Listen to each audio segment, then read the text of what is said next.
Hi అండి అందరికీ. అందరూ ఎలా ఉన్నారండి? బాగున్నారా? స్టిచ్చింగ్ చేస్తున్నానండి బ్లౌజ్ అయితే.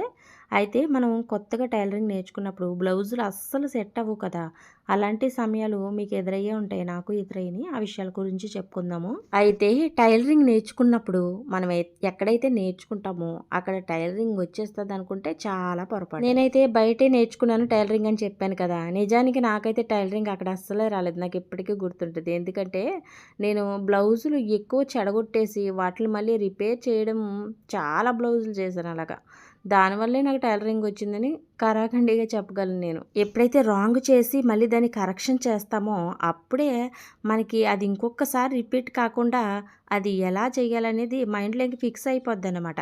ఇంక ఇంట్లో ఎన్ని పనులున్నా అవి చేస్తూ కూడా బ్లౌజులు అవలీలగా కుట్టు పక్కన పడేస్తున్నామంటే ఇలాంటివి ఎన్నో చేసున్నాను కాబట్టి. అంటే ఇప్పుడు మీకు అర్థమైందా? మొదట్లో బ్లౌజులన్నీ చెడిపోతాయి. మరి బ్లౌజులు చెడిపోతే కస్టమర్స్‌తో గొడవ పెట్టుకోవడము, లేదంటే కస్టమర్స్‌కి సర్ది చెప్పడము ఎంతవరకు కరెక్టు అని మీరంటే, సరే టైలరింగ్ గురించి పక్కన పెట్టండి. ఒక డాక్టరే ఉన్నాడు. ఓ నలుగురిని చంపాక డాక్టర్ అవుతాడు అంటారు.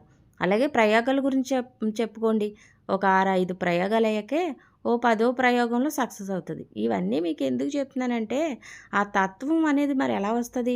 మీకు మీరే ఎన్ని బ్లౌజులు ఇంట్లో కుట్టేసి పెట్టేసినా మీకు టైలరింగ్ రాదు. ఎన్నో ఉలి దెబ్బలు తగిలితేనే శిల్పం తయారవుతది. ఇది నిజమే కదా! అస్సలు మీకు ఎలాంటి చేదు అనుభవాలు ఎదురవ్వకుండా మీరు ఏది సక్సెస్ అవ్వలేరు ఎందులోనూ. నీకు ఇష్టమున్నా లేకున్నా నీ శరీరం, నీ మనసు, నీ జీవితాంతం ఉంటాయి. వాటితోటే జీవనం కొనసాగించాలి. వాటిని మెరుగుపరుచుకోగలమే గానీ క్రొత్త వాటిని తెచ్చుకోలేం కదా! ఇక్కడ సౌకర్యంగా లేకపోతే మరొక చోట సౌకర్యంగా ఉంటదనుకోవడం ఒక భ్రమ. అంతా మనసు స్వీకరించే విధానంలో ఉంటది. మనసు మారకపోతే ప్రదేశం మారినా మీరెన్ని ఇలాంటి వర్కులు మారినా ప్రయోజనం అనేది ఉండదు. మన మనసుకైతే ఒక వింత లక్షణం ఉంది. వద్దు పో అన్నదే మనసులో తిష్ట వేస్తది. ఆలోచనలు రాకూడదు అన్నా కొలది ఇంకా ఎక్కువగా వస్తూ ఉంటాయి. ప్రతి ఒక్కరు కూడా వాళ్ళకొచ్చిన సమస్యల గురించి ట్రష్ అయ్యి ఎక్కువగా ఆలోచించకుండా వాటిని పరిష్కరించుకోవడానికి లేదా మళ్ళీ అదే సమస్య రిపీట్ కాకుండా జాగ్రత్త పడేలా తాను మోటివేట్ చేసుకుంటూ క్లియర్ చేసుకోవాలి. పట్టుదల అంటే పరమాన్నం కాదు, పొయ్యి మీద వండి వాచి పెట్టేయడానికి. ఎవరైనా కించపరిచినప్పుడు ఎవరైనా మనల్ని విమర్శించినప్పుడే అది మనకు కలుగుతుంది. అందుకే అంటారు, పొగడితే అహాన్ని పెంచితే విమర్శలను ఆలోచన పెంచుతాయని. ఒక సిస్టర్ అయితే కామెంట్ చేశారు, ఆమె కుట్టిన బ్లౌజు అస్సలు సెట్ అవ్వలేదని కస్టమర్ తిట్టి వెళ్ళిపోయిందంట. దానికి ఆమె చాలా బాధపడింది, ఫేవర్ కూడా వచ్చిందని కామెంట్ చేసింది అనమాట. అయితే ఇక్కడ ఒకటి గుర్తించాలి మీరు, ప్రపంచంలో ఎంతోమంది మనుషులు ఉంటారు, ఎన్నో రకాల మనుషులు ఉంటారు. అయితే అంతమందిలోనే ఎవరికి శాశ్వతమైన మిత్రులు కాదు. అలాగే అదేవిధంగా ఎవ్వరికి ఎంతవరకు మారని శత్రువులు సైతం ఉండరు. అయినా అప్పుడప్పుడు కొందరితో మిత్రుత్వాలు, మరికొందరితో శత్రుత్వాలు ఏర్పడతాయి మనకైతే. వాటి కారణం కేవలం మనుషుల ప్రవర్తనే, మన ప్రవర్తనే తప్ప పరిస్థితులు కావు. ఇక్కడ ఏంటంటే వాళ్ళ బ్లౌజు మన చేతిలో పాడైపోయినప్పుడు మనం ఎలా ఉండాలి? మనం ఎంత సౌమ్యంగా మాట్లాడాలి, అంతేగాని రివర్స్లో వాళ్ళ మీదకి దెబ్బలాటకి వెళ్ళకూడదు కదా. అంటారు కదా, మృదువైన మాటలతో విషాన్నైనా అమ్మొచ్చు కానీ కఠినమైన మాటలతో అమృతాన్ని కూడా అమ్మలేరంటారు. ఊరికే అంటారా? అలాగే సేమ్ టైం మీకు మీరే మోటివేషన్ కూడా అవ్వాలి. అంత లోన్లీగా బాధపడిపోయి ఫీవర్లు వచ్చే అంత ఇది ఇక్కడ ఉండదండి. ఏ వర్క్లో అయినా సరే ఒక డాక్టర్ కూడా ఒక నలుగురిని చంపాక డాక్టర్ అవుతాడు అంటారు. అది నిజంగానే జరిగేది కాబట్టి ఆ వాడకం మాట వచ్చింది. అలాగే మీ వృత్తిలో కూడా 4 బ్లౌజులు పోతాయి, లేదా 40 బ్లౌజులు పోతాయి. అంత మాత్రాన మీరు ఇంకా కుట్టలేరు, మీరు ఇందులో రాణించలేరు అని గివప్ ఇవ్వకూడదు. అలా అవుతూనే ఉంటాయి, మీరు కొనసాగిస్తూనే ఉండాలి. అలాగే సేమ్ టైం మీరు హార్డ్ వర్క్ కూడా చేయాలి. మీరు ఏదైతే పొరపాటు చేసేస్తారో దాన్ని అక్కడితోటే దాని గురించి బాధపడితే ప్రయోజనం అస్సలు ఉండదు. అది ఎలా జరిగింది, ఎందుకు పొరపాటు అయ్యింది అనేది మీరు గ్రహించాలి. అదే మీ లోపాలు మీరు తెలుసుకోవడం అంటే. మన లోపాలు మనం తెలుసుకున్నప్పుడే సక్సెస్ అవుతాం. అంతేగాని మన లోపాలని కప్పుపుచ్చేసుకుని నేను బాగానే చేసినా అది అలా అయ్యిందంటే ఎందుకు అవుతుందండి? అలాగా అవ్వదు కదా. అదన్నమాట. మన లోపాల మీదే మనం హార్డ్ వర్క్ చేసినప్పుడే సక్సెస్ అవుతాం. ఏ రంగమైనా సరే, ఈ టైలరింగ్ ఒకటే అనుకుంటే పొరపాటే. మన లోపాలు ముందు మనం సరి చేసుకోవాలి, అక్కడ హార్డ్ వర్క్ చేయాలి. వీలైతే అవసరమైతే రాత్రులు కూడా, నేను అసలు టైలరింగ్ నేర్చుకున్న కొత్తల్లో రాత్రులు కూడా నిద్రపోయేదాన్నే కాదు నేను. ఏంటంటే నాకు ఎందుకని ఇలా జరుగుతుంది అని దాని మీదే ఉండేది ఆలోచన. ఇంట్లో పిల్లలు ఉండేవారు, అందరూ ఉండేవారు నా చుట్టూ, కానీ నేను మాత్రం వేరే ఆలోచనలో బ్రతికేదాన్ని. చింతపండు చారులో చింతపండు వేయకుండా చారు కాసేదండి. ఏంటనుకుంటున్నారు ఇలాంటి పిచ్చి పిచ్చి ఎన్నో భరించాను కాబట్టి మీకొక అవగాహన రావడం కోసం ఈ మాటలన్నీ చెప్తున్నాను మీకు. ఆలోచనలు స్థిరంగా ఉండవు. ఎవరికైనా బ్లౌజ్ కుదరనప్పుడు వాళ్ళు చాలా ఇరిటేట్ అయిపోతారు మన ముందే. మనకే అనిపిస్తది మనం పొరపాట్లు చేసేస్తున్నామేమో బాధపడిపోతాం. నిజానికి బాధ అనేది తప్పదు. ఒత్తిడి అనేది ఎవ్వరికైనా ఉండాలి. ఒత్తిడి అనేది ఒక మెరికలాగా తయారు చేస్తది మనల్ని. ఆ ఒత్తిడి అనేది లేకుండా మనం ఏదైనా సక్సెస్ అయిపోవాలంటే అది అవ్వని పనన్నమాట. ఒత్తిడనేది ఉండాలి. ఇప్పుడు పిల్లలు చదువుకుంటున్నారు. చదువుల్లోనూ ఒత్తిడి ఉంటుంది. ఒత్తిడి లేకుండా ఎవ్వరూ మెరుగులాగా తయారవ్వలేరండి. కొంత ఒత్తిడైతే ఉండాలి మనుషులకి. అసలు ఒత్తిళ్ళే ఉండకూడదు. పిల్లలు బాగా చదివేయాలంటే ఎలా చదువుతారు? వాళ్ళకుండే ఒత్తిళ్ళు వాళ్ళకుంటాయి. అలాగే మనం చేసే దాంట్లో మన ఒత్తిడి మనకుంటది. ఒత్తిడిని భరించాలి, ముందుకు వెళ్ళాలి. ఇందుకే మోటివేషన్ చాలా అవసరం. మీకు ఎన్ని స్కిల్స్ ఉన్నా సరే, ఆ స్కిల్స్ ఉంటే ఏం లాభం? వాటికి తగ్గట్టు మీరు మోటివేట్ అయ్యి దాని మీద నిలబడాలి. అప్పుడే మీరు సక్సెస్ అవ్వగలరు, రాణించగలరు.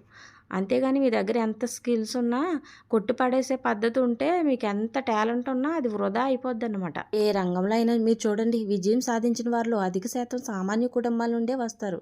వారి వెనక ధనలాభం, కులబలం లేదు. వారందరూ సర్వసామాన్య లక్షణాలతోనే ఉండి సంకల్ప బలంతో అద్భుతాలు చేస్తారు.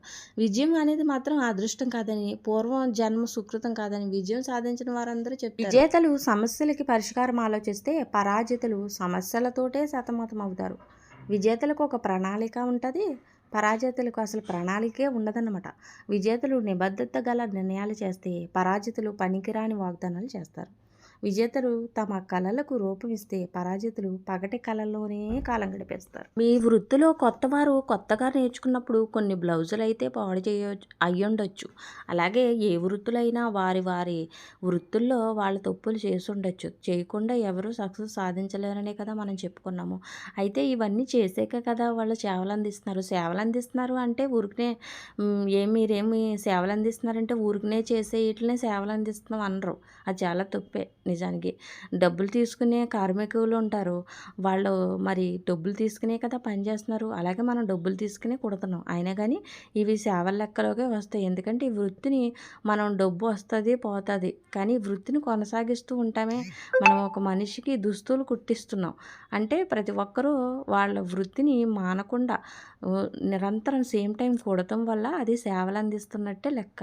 మీరు డబ్బులు తీసుకున్న అయినప్పటికీ మరి ఇలాంటి సేవలను అందించాలంటే మొదట్లో కొంతమందికి మీరు రాంగ్గా కుట్టించి వాళ్ళ మనసుని నొప్పించి ఉండొచ్చు.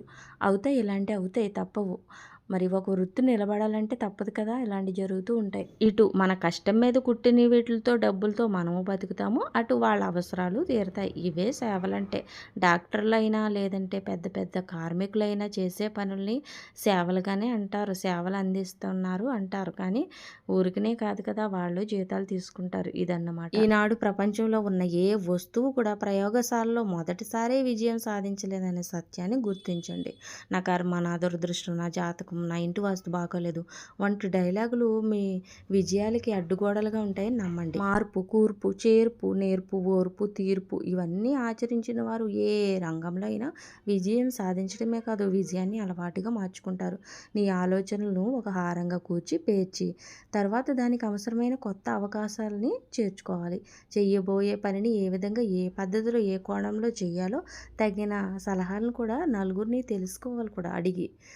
వాళ్ళ అభిప్రాయాలను కూడా విశ్లేషించాలి. మీకంటే ముందు అనుభవంతో ఉన్నవారిని సలహాలు అడగడంలో ఎటువంటి తప్పు లేదు. దానివల్ల ఇంకా మీరు ముందుకు వెళ్తారు. మధ్యలో ఎదురయ్యే సమస్యలను జడవక, బెదరక, అదరక ముందుకు సాగాలంటే ఓర్పు చాలా అవసరం.